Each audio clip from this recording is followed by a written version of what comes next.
Di negeri yang jauh, ada sebuah bukit tandus bernama Bukit Kering. Di puncak bukit itu tumbuh sebuah pohon unik, pohon tawa. Pohon ini tidak berbuah seperti pohon biasa alih-alih buah. Ia menghasilkan bola tawa, bulat-bulat cahaya yang bila disentuh akan membuat siapapun tertawa bahagia. Pohon tawa menjadi sumber keceriaan seluruh negeri. Setiap pagi, anak-anak dan orang dewasa akan mendaki bukit, meraih bola tawa, dan kembali pulang dengan hati riang tawa mereka yang tulus mengisi udara, dan pohon tawa semakin subur serta berbuah lebat. Namun suatu hari, pohon itu mendadak berhenti berbuah. Daunnya mengerut, batangnya kusam, dan angin tidak lagi membawa tawa. Alam pun menjadi muram, dan hati warga negeri mulai diselimuti kesedihan. Tak ada lagi gelak tawa yang riuh, hanya bisikan kekhawatiran yang terdengar. Di kaki bukit tinggallah dua sahabat, kelinci Pip dan kura-kura Tino. Pip selalu cemas dan mudah panik, seringkali melihat sisi buruk dari setiap situasi.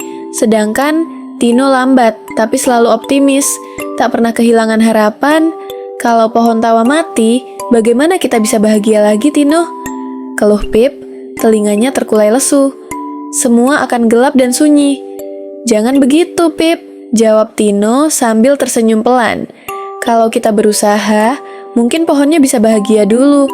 Kebahagiaan itu menular, kan? Maka, meskipun dengan sedikit rasa takut, keduanya memutuskan naik ke puncak bukit untuk mencari tahu apa yang terjadi pada pohon tawa. Perjalanan itu tidak mudah.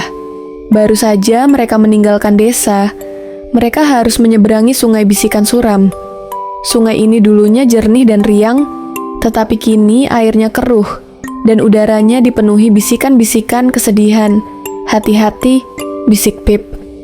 Aku mendengar suara-suara yang membuatku ingin menangis.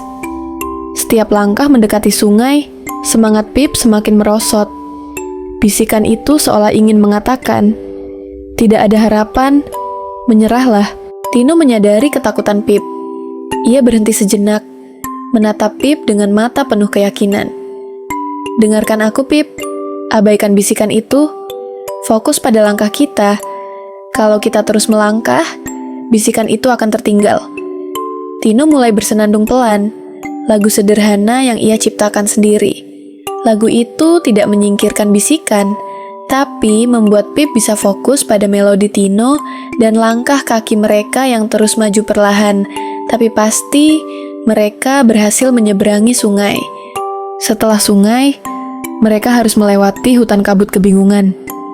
Kabut tebal menyelimuti pepohonan, membuat pandangan mereka terbatas, dan arah menjadi tidak jelas. Pip mulai panik. Kita tersesat, Tino. Kita tidak tahu jalan. Bagaimana kalau kita berputar-putar saja? Pip hampir menangis. Jangan khawatir, Pip, kata Tino dengan tenang. Ia mengambil sehelai daun lebar dan mulai mengibas-ngibaskannya di depan mereka. Kabut ini hanya menyembunyikan jalan, bukan menghilangkannya. Kita bisa menggunakan indera lain. Tino mulai memperhatikan jejak-jejak kecil di tanah, bau tanah yang lebih lembab, dan bahkan arah angin yang samar-samar. Ia menggunakan semua petunjuk kecil untuk memandu mereka, Pip. Meskipun masih khawatir, mengikuti Tino dengan setia. Perlahan, mereka merasakan kabut mulai menipis dan cahaya samar matahari mulai terlihat. Rintangan terakhir adalah tanjakan rasa pesimis menuju puncak bukit. Tanjakan ini sangat curam, tanahnya berdebu, dan anginnya terasa kering dan berat, seolah membawa semua keputusasaan dari pohon tawa itu sendiri. Setiap langkah terasa berat, dan hati Pip dipenuhi keraguan. Ini tidak ada gunanya, Tino. Aku lelah. Pohon tawa pasti sudah mati. Kita tidak bisa berbuat apa-apa. Pip terengah-engah dan hampir menyerah. Tino melihat Pip hampir ambruk.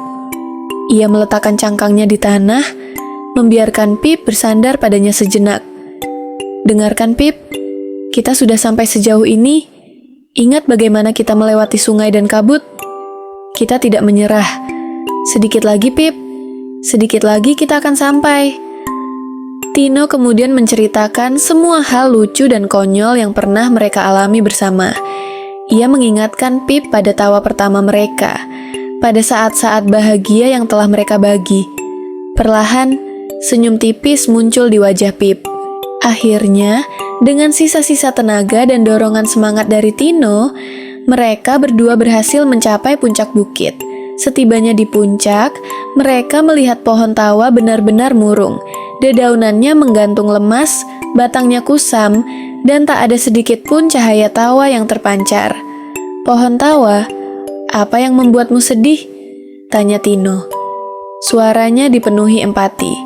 Angin berdesir lembut dan membawa bisikan halus. Pohon itu menjawab melalui desiran itu. Tak seorang pun tertawa dari hati mereka lagi. Aku hidup dari tawa tulus tanpanya. Aku layu. Pip terdiam. Ia sadar selama ini warga negeri hanya datang mencari tawa dari pohon, bukan memberi tawa. Mereka hanya mengambil, tanpa pernah menyadari pohon itu juga membutuhkan. "Aku tahu harus apa," kata Pip, tiba-tiba mendapatkan ide. Ia mulai menceritakan lelucon konyol yang pernah diceritakan Tino padanya di tanjakan rasa pesimis. Tetapi, karena ia masih sedikit gugup, ia tersandung dan jatuh. Bruk! Pip justru menabrak tumpukan daun kering sehingga tubuhnya penuh debu. Tino terkejut, lalu berkakak, tertawa begitu keras hingga cangkangnya bergetar.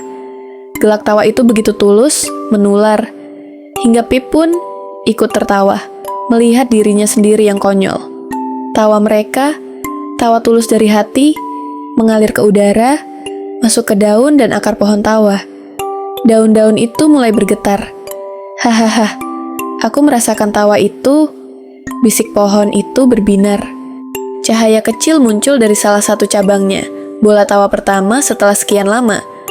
Lalu muncul lagi dan lagi, seperti tetesan embun yang bercahaya. Pohon tawa perlahan-lahan mulai bersinar, dan bukit yang tadinya tandus kini mulai memancarkan cahaya hangat. Dan dari sana, seluruh bukit kembali terang dengan cahaya-cahaya tawa. Ketika warga negeri yang penasaran dengan cahaya yang kembali muncul di bukit naik dan melihat pemandangan itu, Tino memberitahu mereka, pohon ini tidak hanya memberi tawa, ia juga membutuhkan tawa kalian. Tawa yang tulus, yang kalian bagi, bukan hanya yang kalian ambil. Sejak hari itu, bukan hanya cahaya dari pohon tawa yang memenuhi bukit, tetapi juga tawa tulus warga yang datang untuk membawa kebahagiaan. Bukan hanya mengambilnya bukit kering pun tak lagi kering, tetapi menjadi tempat di mana tawa dan kebahagiaan terus tumbuh dan bersemi.